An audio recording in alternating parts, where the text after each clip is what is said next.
Estamos de volta com o nosso programa Eclésia dessa noite, falando sobre a união hipostática, né? É um tema interessante, é um tema de teologia, mas é um tema que a gente lida no nosso dia a dia da nossa fé. A gente sempre passa por essas verdades de fé, né?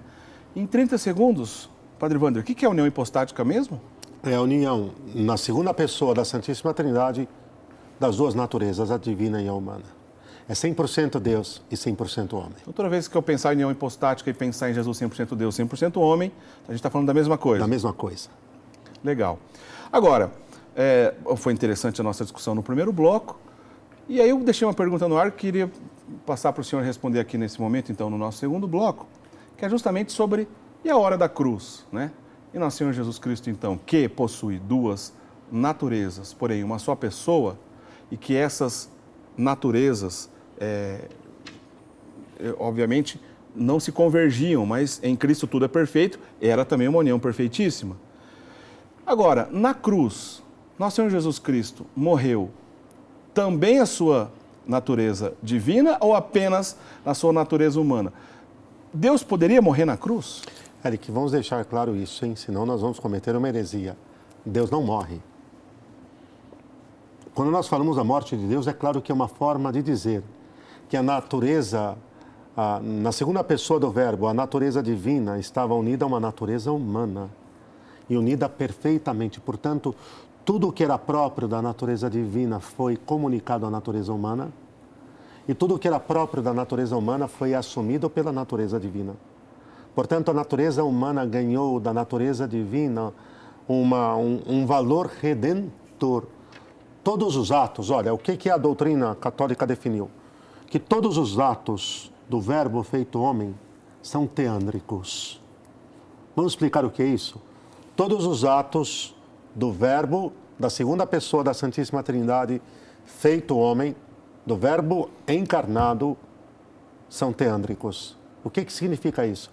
Todos os atos dele pertencem ao verdadeiro Deus e ao verdadeiro homem. Teândricos, teós, Deus, e andropós, homem. Em Cristo nada pertence, não vamos ficar em minimalismos, que aí empobrecerá a realidade. Certo. Pelo amor de Deus, se alguém pensasse alguma coisa da natureza, de natureza espúria, objetivamente falando, nada, quanto, por exemplo, alguém algum dia viesse aspectos da fisiologia e companhia, tenha santa paciência. É infantilizar a discussão, né? O tema. Entendi. Não vem infantilizar o tema, não. Tá. Não é? Vamos mantê-lo num nível, um nível próprio do tema. O que acontece é que tudo é tudo.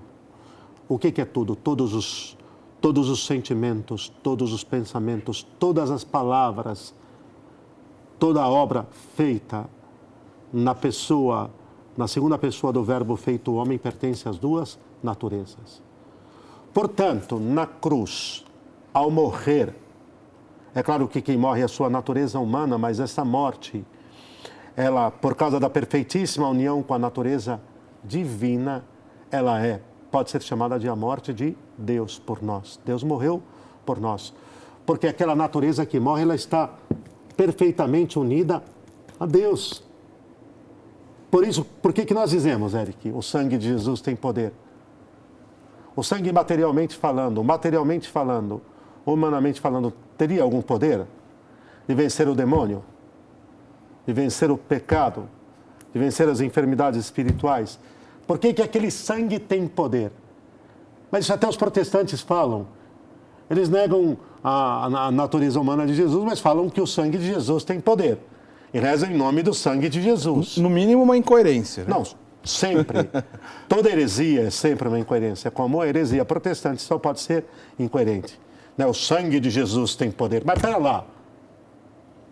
O sangue de Jesus não é o sangue que veio da Virgem Maria, recebido da sua natureza humana? E por que ele tem poder? Por que Maria é mãe de Deus? Porque, claro que Maria é mãe da natureza humana, perfeita e unida inseparavelmente à natureza divina. Por isso, com propriedade, sem receio algum, nós podemos dizer que Maria é mãe de Deus. Caiu nisso. Porque remonta à questão da cruz. Quer dizer, a verdade de fé de que Maria é mãe de Deus, o primeiro dogma mariano a ser proclamado, ressalta a união hipostática. Ressalta a união hipostática. Exatamente isso. É que nas heresias, tanto na heresia ariana, que foi a primeira, e o dogma da união hipostática foi proclamado, na verdade, em Niceia, né, Eric? Certo. Né? Eric, é preciso entender que todas as heresias que envolveram Nosso Senhor, o monofisismo, estão na tela aí as informações sobre as heresias respectivas. Você pode acompanhar conosco na tela. Elas foram sempre de qualquer maneira, foram heresias que negaram a união hipostática. É preciso entender isso, hein? Elas atacam e agridem no centro, no coração, e a união hipostática e assim, de qualquer forma, não consegue se entender que Deus quis ser alcançado através da natureza humana assumida por Ele mesmo. A ponte até Ele foi dada através da natureza humana, no mistério da encarnação. E aí, a sua pergunta é sobre a cruz. Você vê claramente na cruz que, é claro, o valor infinito, redentor da cruz é porque a segunda pessoa da Santíssima Trindade, a sua natureza divina, a natureza humana. Então, todo o mérito infinito de Deus foi comunicado à natureza humana dele, unida perfeitamente à natureza divina. E aqui, e tem aí na tela, sobre a heresia monotelita ou monotelista, as duas formas. Certo. O que nós temos aqui é um tapa na cara dessa heresia quando nega que houvessem duas vontades, que na cruz você vê a vontade humana de Nosso Senhor Santa e Perfeitíssima se comunicando com a vontade divina. Se comunicando quando ele esboça todo o sofrimento e toda a dor do abandono. Quer dizer, ele trazendo o idioma divino ao diálogo e à comunicação com ele.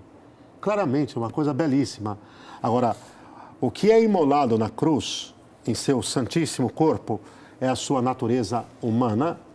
O que morre é a sua natureza humana. Mas não é o homem que morre ali, é Deus, Eric. A sua natureza humana perfeitissimamente unida à natureza divina. E é só por isso que podemos falar com propriedade que Deus morreu. É claro que a natureza divina não morre. A pessoa divina não morreu. Em poucas palavras, Deus não morre. Deus não morre. Mas é possível você afirmar isto como apropriação catequética para entender que a natureza humana foi unida de forma perfeita à divina. E é nela que se deu a redenção. É na natureza humana que se deu a redenção. São Leão Magno vai falar isso no momento da definição do dogma das duas naturezas. E se são inseparáveis, obviamente, Jesus é 100% Deus e 100% homem. A mãe dele é mãe de Deus. É mãe de Deus. É mãe de Deus. Ponto. Né? É um pouco de lógica. Vamos usar aqui, Eric, um silogismo clássico. Um silogismo clássico, categórico clássico, que de duas afirmações autênticas concordes eu tenho que ter uma conclusão comum, que é o seguinte: se eu digo todo homem é mortal, o Eric é homem. Logo, o que eu concluí disso? O Eric é mortal. As premissas conduzem a uma conclusão irrefutável. Irrefutável. Se eu digo Maria é mãe de Jesus, Jesus é Deus. Logo, Maria é o quê? Não tem como fugir. Maria é mãe de Deus. Ponto final. Silogismo categórico de criança de 5 anos. Né? Interessante, né? Agora, todo doce é bom. Todo doce é bom. Chocolate, supondo que todo doce seja bom. Todo doce é bom. Chocolate é doce. Logo, chocolate é bom. Uma criancinha consegue entender isso, hein? Ponto.